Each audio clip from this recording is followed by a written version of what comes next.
Michael Cusick, he's past president of the National Organization of State Associations for Children. And Michael's going to talk about the new opportunities for Title IV-E waivers. This is where we get the block grants. He's going to give us a timeline, because this is the last year coming up in 2014 of if Georgia is interested, what we would need to be doing. He's also going to talk about, on a national basis, some of the foster forms he's seen that have been successful, and quite frankly, some areas that have not been so successful. And really, you know, as a third party, I guess, to how we measure success of these systems, and obviously why funding matters. And so with that, Michael, you're on. Thank you very much. And I'm going to quickly go through my slides. And let me first start by saying thank you for having me here today. I am the past president. I'm former a lot of things. I'm a former president of the national organization that was mentioned. I won't try and read through it all. I call it NOSAC. It's a long name. I'm also the former president and CEO of the Florida Coalition for Children, which was the advocacy organization that included all of the community-based care lead agencies, as well as many of the private child welfare, traditional child welfare, charitable, faith-based groups that were part of that. As Taryn mentioned and Rick mentioned, Florida was a mess. It was back, and I go back a ways. I was also staff director of the House Committee on Children and Families, Health and Rehabilitative Services, but we handled all of those issues as well. And I ran a community program in disabilities back many years ago in another lifetime. But we had a real mess on our hands. We had over 50,000 kids in care. Kids were coming in, they were not going out, they were getting lost. The caseworkers weren't seeing them very often, if they at all. Oftentimes they were seen when they brought a new child to the foster home, and that was the only chance they saw. They had to see them. They were overworked, undertrained, all the things that you would see in a system that was completely dysfunctional. They weren't adopting many kids. They weren't dealing with very many of the children that were aging out of foster care, which is another tragedy in and of itself. And so we were facing some pretty bad things. As Taryn mentioned, when the Senate looked at that, as did Governor Bush at the time, they decided to expand on a community project that occurred. And so there we go. Sorry, I'm a Mac person, so it's a little bit, PCs throw me off. So I'm going to skip a few of my slides because I'd like to get to the question and answer pieces. So I'm not going to go too much into, and I'll get into the waiver stuff in a minute. I do want to basically mention that how we got to where we were. So we created these, they created these community-based care lead agencies and broke up the state. There were 21 contracts let. They were community organizations, not-for-profit.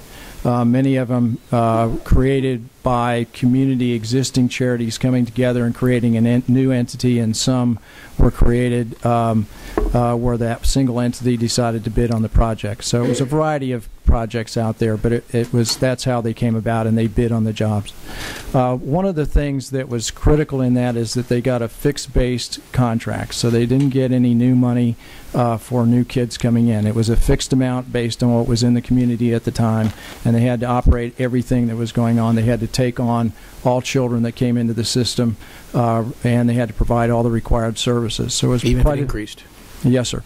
So even if it increased. And so the incentives were to try and look for the best price for everything, to look for create efficiencies where you can put kids and get kids in the places that you could, get them out through reunifying families and creating adoption opportunities. So you wanted to, it was the incentive you're looking for.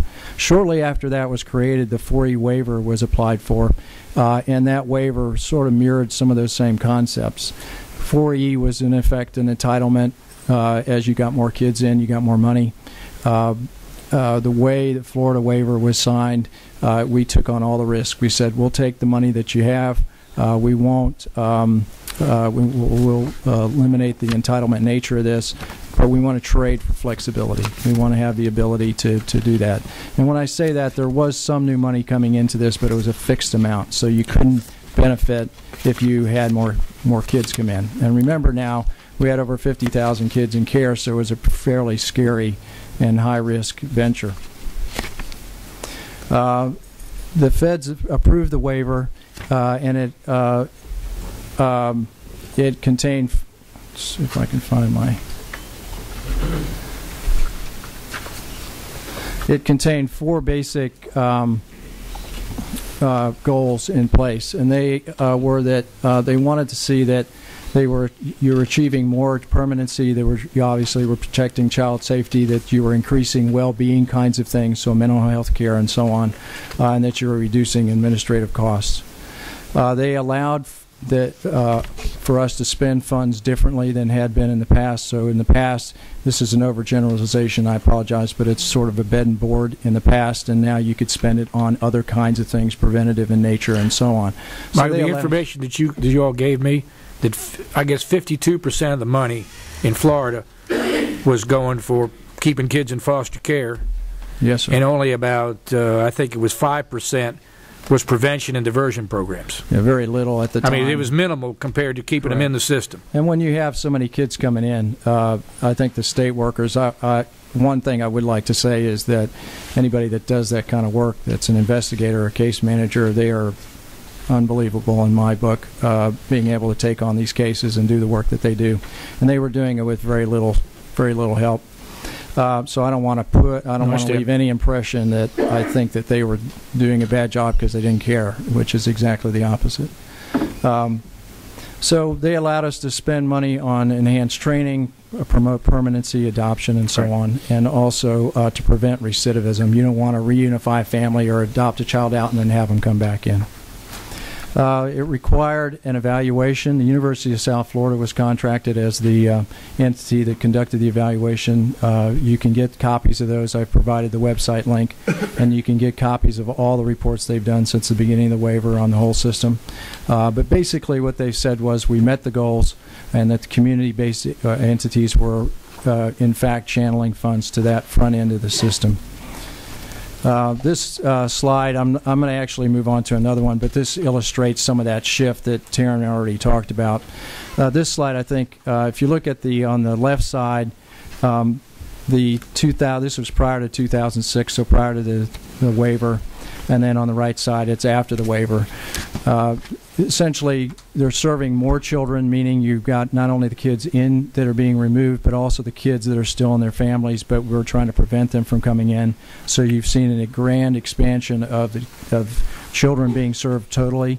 You've seen a reduction in the number of out-of-home care. A lot of states are doing that, and here in Georgia, you actually are doing a lot of the same kinds of things. You've reduced substantially kids in care. One of the big measures was increasing substantially the adoptions. We literally doubled the number of adoptions within a year and a half, and then have maintained that. And I want to emphasize that because think about it this way. When you did the first 3,000, you had a much larger population pool, and now you squeeze that down, and you consistently squeeze that down, but yet you're still reaching that 3,000 children plus every year. So in my mind, it's a pretty phenomenal threshold. Plus, they've increased the number of children that have disabilities that have been adopted, as well as the number of teenagers. So you're starting to see some positive things go through. Number of older youth. This is still an area, a lot of these areas I wouldn't tell you that we're perfect at. There's a lot of things that need to be done, and this is one of those that I think transitioning youth that are aging out of foster care, it's one of those areas that we all have to spend more time on. And one thing I would want to mention is that on the visitations, let me emphasize, because I mentioned that children were lost and they weren't being seen, and sometimes they weren't seen at all, but sometimes it would be months or years before they were seen. We see every child virtually every month, and it's really closer to 100%. The few that aren't seen are for there's some sort of technical reason why they're out of state or something like that that's in the way of that, but every child is seen every month. The other thing that happened when community-based care, this is sort of unrelated to the waiver, but I think it's important. When they created these community programs, what also came with them were these not-for-profit entities that included community leaders on their boards. That's how charitable not-for-profits operate. Right. And so when these leaders came in, they said, how do we validate what we're doing, and is it going well? And some people came in from the healthcare arena and have been familiar with accreditation. So these programs have been accredited. They went through that process, which is, if you've ever worked in healthcare, and you know what that's like. It's a strenuous process. And so that's a proud moment for them to have reached that. The state is not accredited, but these programs are, and I think that was a pretty good achievement and another validation of the model. The new federal, now I'm going to move on to the new federal waiver and so on. The new federal waiver, as Taryn mentioned, was authorized in September excuse me, and of 2011. They authorized 30, 10 for each year, 2012, 2013, 2014. There were 8 authorized in 2012, 9 in 2012, 8 in 2013, recently just let out, and I can give you the committee the list of those states, and there's a lot of material about what they've done. And the 2014 will come out shortly. What they do is each year they release a set of guidelines, and in those guidelines they highlight some of the things they're looking for, and they've changed them a little bit. Mostly they build off of what they already required Florida, but they are changing them. There's been a leadership change at the federal level at ACF, and so there's a new commissioner, a new assistant secretary, and so on. So I would expect that they would, they're going to... Michael, help us out with acronyms, ACF. Agency for Children and Families, I think. Federally. Federal. No, I get it. Yes, okay. We got too many acronyms in our lives. I use those acronyms, but I don't always know what they mean, so I apologize up front. So they're looking for the same kinds of things that they've been looking at with Florida, which is increasing permanency, keeping children out of the system, keeping children safe, preventing abuse and neglect, and so on. So you can look, when you look at their guidelines, that's what they're going to be requiring.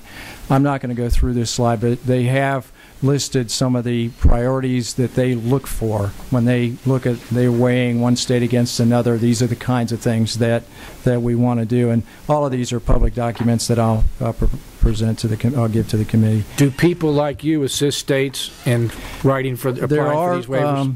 There are. I'm not one of those, but there are people that do that. In fact, NCSL is a great resource for getting information, okay. As is the Casey Family Programs. Okay. They have consulted with a number of states. In fact, they have a special unit, their SWAT team, I guess, that goes around and helps states work on those kinds of things. Thank you. This next slide is sort of some of the things that they highlighted, ACF highlighted, as being proud moments in some of the waiver applications that they recently approved in September. But they included the prevention, lengths of stay, and so on. One of the I'll go into the time frame in a second, but one of the things they're looking for as they look at states' applications, they want to know that there's a real commitment to do something new and different. They want to know that it's going to be a big change, not just a chip around the edges change. And they want to see if you're going to make a commitment to use some other resources. In other words, are you going to leverage some of your Medicaid resources to make sure that the Medicaid funds spent are also attentive to the needs? Are you going to leverage some of the community activities and resources? So they're looking at those kinds of things as well. The time frame has changed a little bit since my some conversations I had a few weeks back, and I was able to get more information from the ACF folks, but they previously were going to require a letter of intent in January, which is what they've done in the past. Like from the governor, right? Yes, sir. What they've now said, the rumor is, and since the guidelines aren't out, I'm basically, just kind of jumping around. We're good with rumors. It's fine. I'll do the rumor thing. They basically are looking at bypassing that piece and saying just go ahead and get your applications in. It's also a lot quicker than I thought I had been led to believe originally. You're going to have to get them in probably in February, probably the latest March. And there's a reason for that, and I hadn't really thought about it this way, but the reason is that they have their final allocation, the final awards will be in September of 2014. So there's a logistical problem of working out the details of with individual states. So those are the kinds of things. So just to recap, the 4E waiver helps you with flexibility of funding if you do it the way Florida did it. It helps funds follow the child, not programs or provider agencies. It helps children at home, not just ones that you've taken out. It helps find more permanent families. It helps in transitioning young adults into adulthood.